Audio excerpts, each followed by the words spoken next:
Well, hello everyone. Welcome to Smells Like. I'm Josh. So good to see you. This is my top 10 men's designer fragrances for the winter months, 2018 into 2019 this year. My first ever winter top 10 video. Wintertime, such a fun time for fragrances. You get to break out some of the darker, deeper, stronger, more daring fragrances. Seems like the cold can temper some of those stronger notes and just really get to enjoy some of those stronger, spicier, deeper fragrances that to go along with the cold weather, the holidays, the snow outside. It just all creates a really memorable and fun time. Let's jump right into the list with number 10. This is from the brand of L'Occitane. This is Eau de Bao. This is a fragrance that mixes warmth from vanilla and tonka bean for a kind of a vanillic take. Mixes that with cypress, which gives kind of a piney, almost like a Christmas tree kind of smell, as well as some spices. There's some cardamom, there's some pink pepper to give it some zip and zing. And again, that vanillic nature. Really, to me, the big things I smell in this is that cypress wood, piney cypress wood, and then the warm vanilla and tonka bean, that vanillic kind of warmth coexisting together with some spices. Really an interesting fragrance from L'Occitane. At number 9 is a fairly polarizing release from Gucci. This is Gucci Guilty Absolute. This stuff, if you like this stuff and don't have a bottle, you better get your hands on one soon.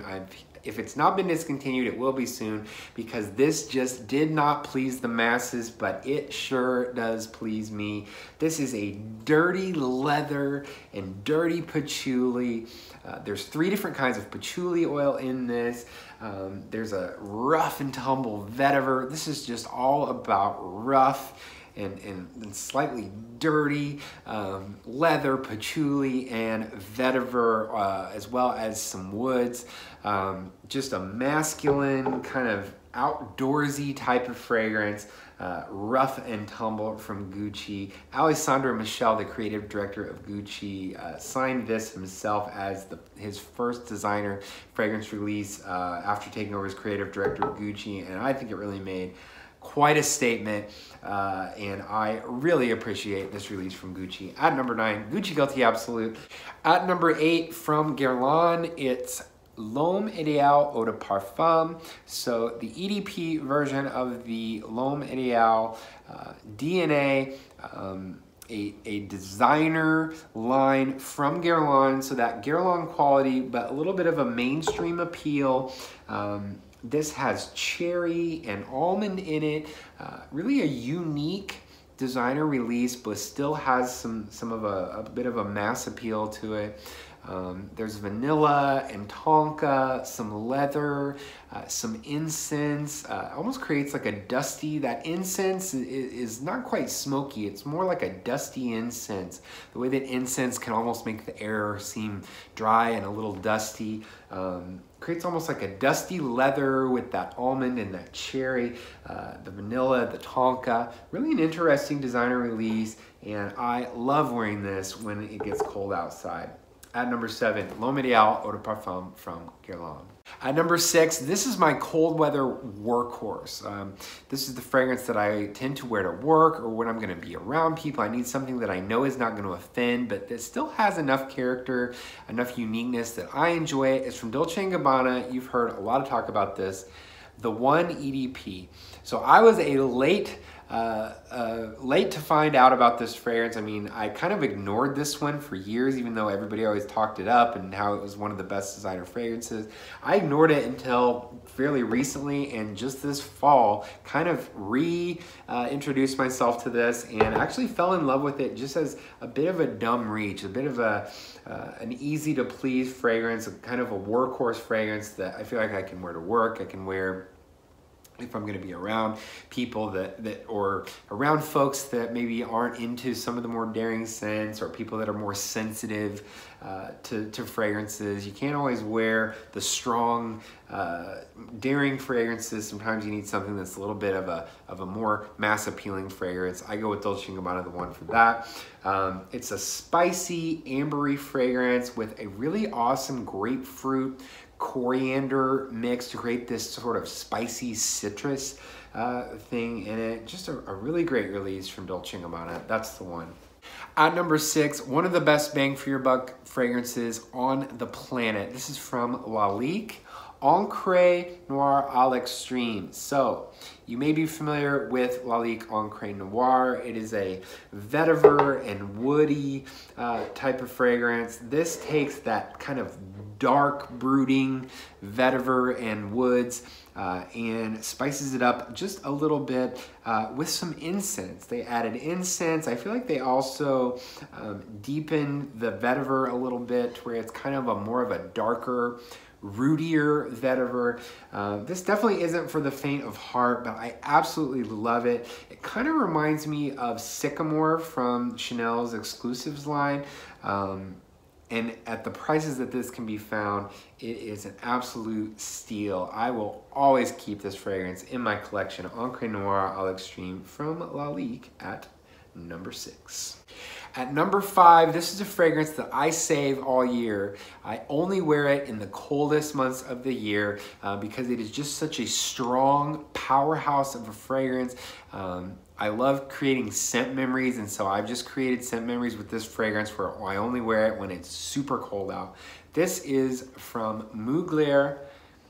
It's the original Amen. I just happen to have this shiny gold flask that mine's in. It's the same fragrance that comes in the black flask with the blue star. The original Angel Men, Amen, created a whole line of flankers. You know, the pure tonka, pure coffee, pure leather, all of the pure fragrances, all of the different flankers to this, with that sort of gourmandish caramel and coffee, sweet aspect, mixed with this kind of dark patchouli, some weirdness, like a tar type of note that's in there.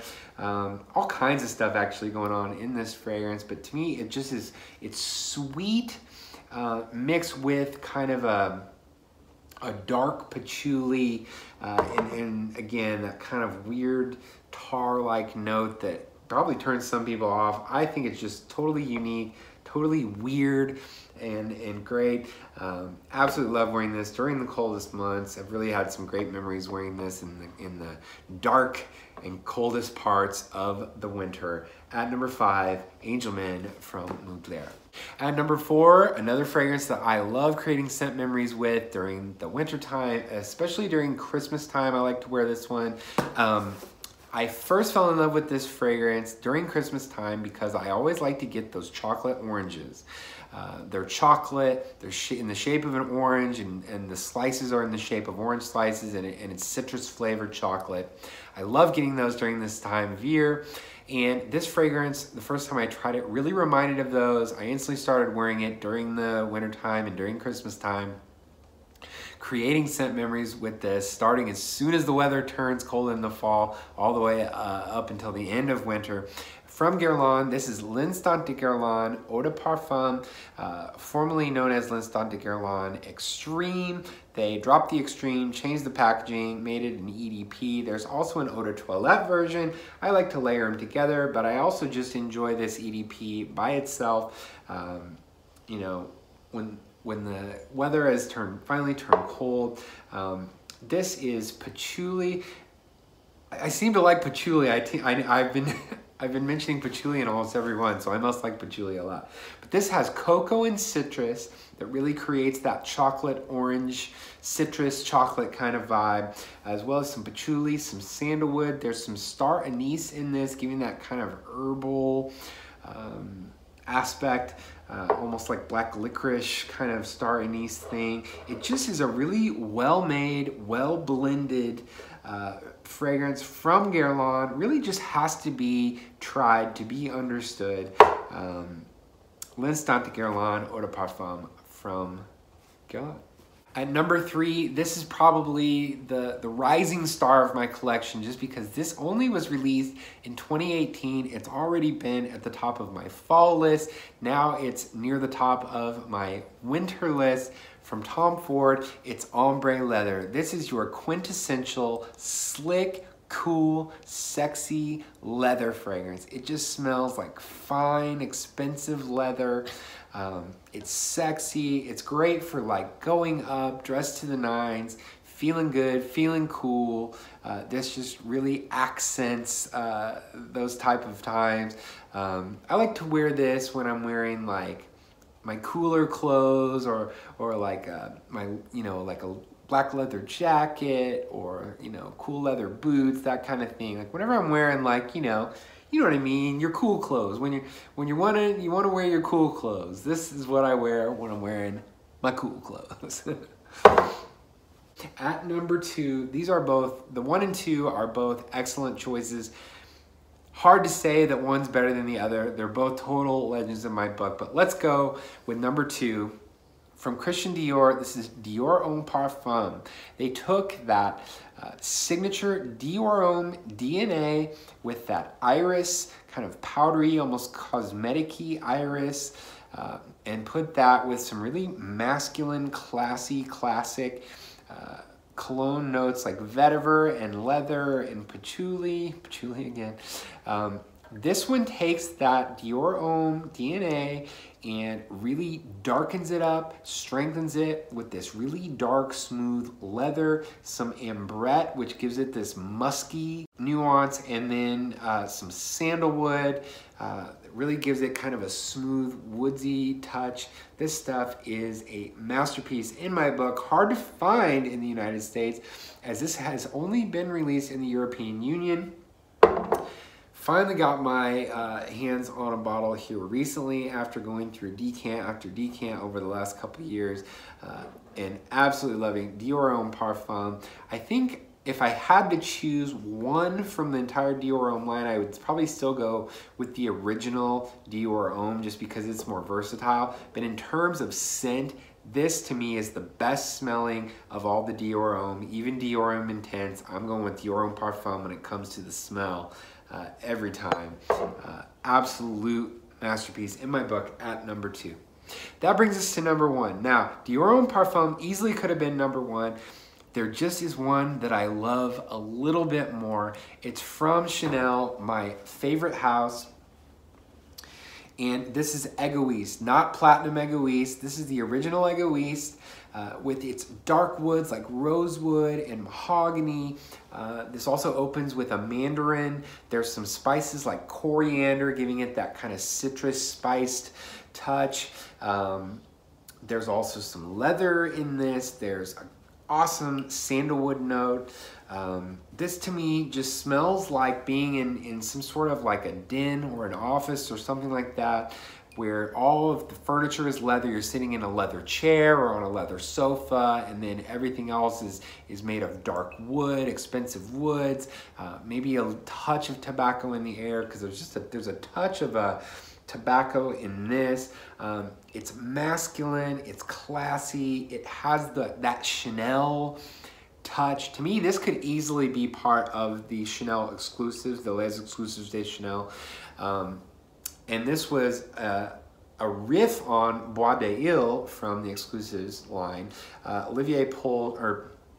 Jacques Polge created this all the way back in 1990. I saw in a fairly recent interview, this is still his favorite creation that he's most proud of all the fragrances that he's done from Chanel. Egoiste is his favorite personally. So really cool fragrance from Chanel. Kind of hard to find. You can only find this if you buy it directly from Chanel, from their website. You're not gonna see it in stores. Maybe at a Chanel boutique, I'm not really sure about that, but this one has become a little bit harder to find. You can still order it from Chanel.com. So that's my number one. So that's my top 10 designer fragrances for winter 2018 and 2019, going into 2019. Let me know in the comments any of these that you are a fan of, as well as maybe some of your top fragrances that you're wearing this winter time. Be sure to like the video if you enjoyed. And if you'd like to do this again sometime, be sure to hit that subscribe button. And we'll see you right here at the Smells Like Fragrance channel for another video. Thanks so much for watching.